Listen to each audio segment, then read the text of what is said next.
Saint-Étienne-Troyes, une belle affiche sur le papier qui a tenu ses promesses malgré un arbitrage désastreux et qui nous a beaucoup désavantagés. Je reviendrai sur le match et je vous parlerai aussi de Troyes, car il est important pour cette première année de ma chaîne de vous présenter tous les clubs de Ligue 1 et les autres aussi. A tout de suite.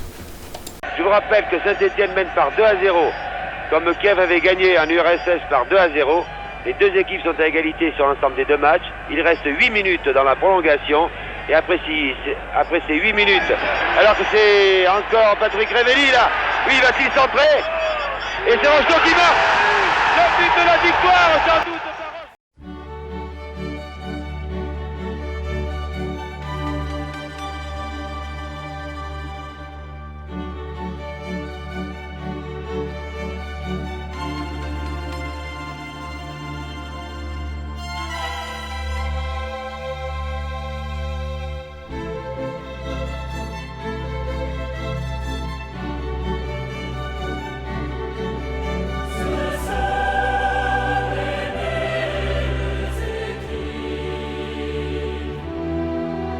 Bonjour à tous.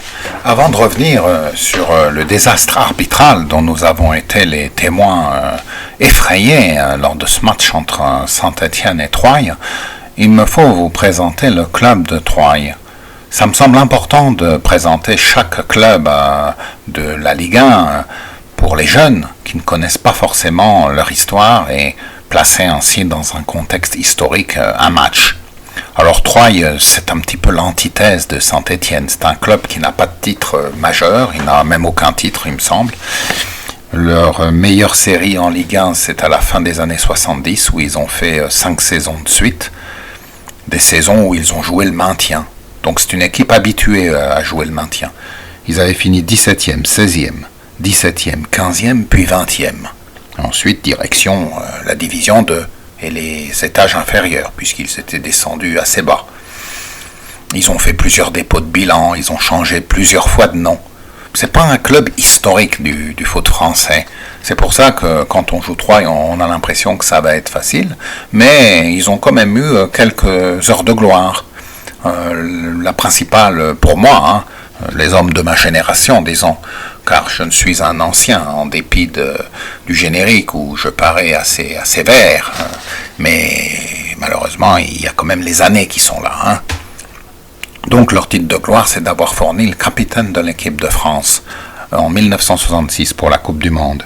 Il s'agissait d'un défenseur central qui était très bon, qui s'appelait Marcel Artéleza, qui a ensuite entraîné l'US Romilly, qui a fait du bon travail chez les jeunes.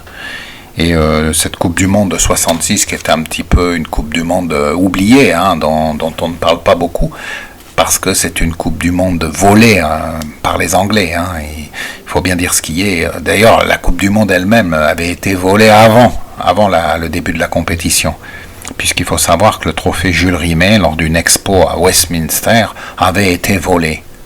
Et il avait été retrouvé ensuite par un chien, le chien Pickless, lors d'une balade nocturne, dans le cottage de South Norwood, au sud-est de Londres. Son propriétaire avait eu comme récompense un ticket pour la finale.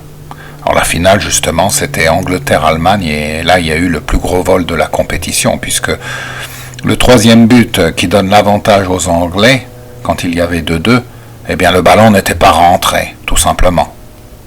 Ça, on en parle encore parfois dans certaines émissions, dans le chapitre des grands vols de l'histoire de la Coupe du Monde.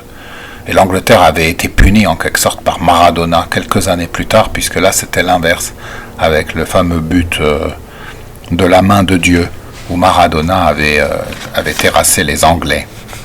Cette Coupe du Monde 66, c'était aussi la première fois qu'il y avait une mascotte, le lion Willy. Et c'était le début du merchandising, en quelque sorte. Voilà, bon, revenons quand même à Troyes, parce que là, je suis bavard, je vais vers des sujets qui n'ont rien à voir. Eh bien, Troyes ensuite a eu une bonne période sous l'ère Alain Perrin, leur entraîneur, puisqu'ils ont gravi les échelons chaque année, de Division 4 jusqu'en Division 1. D'ailleurs, ils étaient notre dauphin quand on a été champion de division 2 pendant la saison 98-99. Et il faut savoir que l'équipe avait même dû changer de nom. Je vous parlais de plusieurs changements de nom, puisqu'il s'appelait Attaque. Et en 2000, les établissements du même nom, les supermarchés Attaque, ne voulaient pas qu'un club modeste comme Troyes porte le même nom. Et donc c'est là qu'ils se sont rebaptisés Estac. Et Alain Perrin les a même conduits en Coupe d'Europe. Ils ont fait des jolis parcours, en Intertoto notamment. Ils avaient éliminé un grand club anglais. Je ne sais pas si c'est pas... je ne sais plus quel club, West Ham peut-être. Et puis, par contre, après, ils avaient été éliminés par Leeds. Mais au deuxième tour de la Coupe UEFA. Et ils avaient été éliminés de façon honorable. Ils avaient mené. Et bon, Leeds, c'était une bonne équipe à l'époque. Et puis l'année suivante, ils s'étaient encore requalifiés pour la Coupe d'Europe, donc ils avaient été bien classés.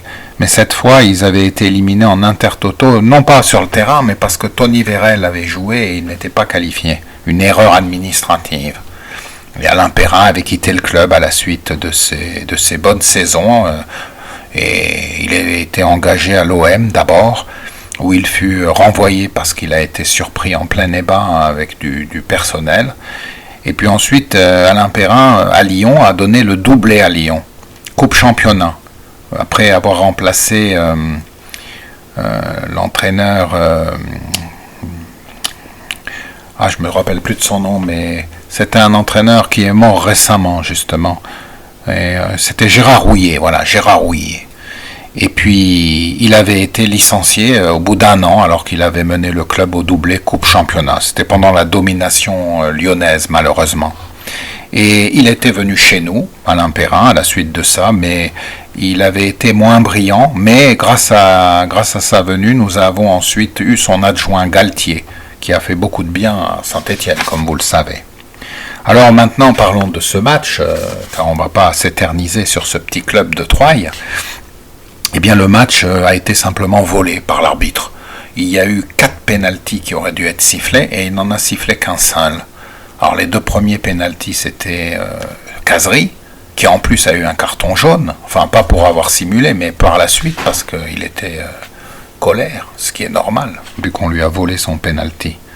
Et puis, à la fin du match aussi, Arnaud Nordin. Il faut savoir aussi que... Comment s'appelle-t-il Bouanga était vraiment très imprécis dans son jeu. Et puis, par contre, Benadoni, belle satisfaction une fois de plus. Et Mangala, retour gagnant. Il a stabilisé la défense. Alors, Troyes a marqué son but quand Faïs Sakho a été blessé. Et oui, l'équipe a été un petit peu déstabilisée à la suite de cette blessure malheureuse qui va priver l'AS Saint-Étienne de ce bon défenseur. Mais selon moi, ce n'est pas l'élément essentiel, comme je vous le disais dans mes autres vidéos.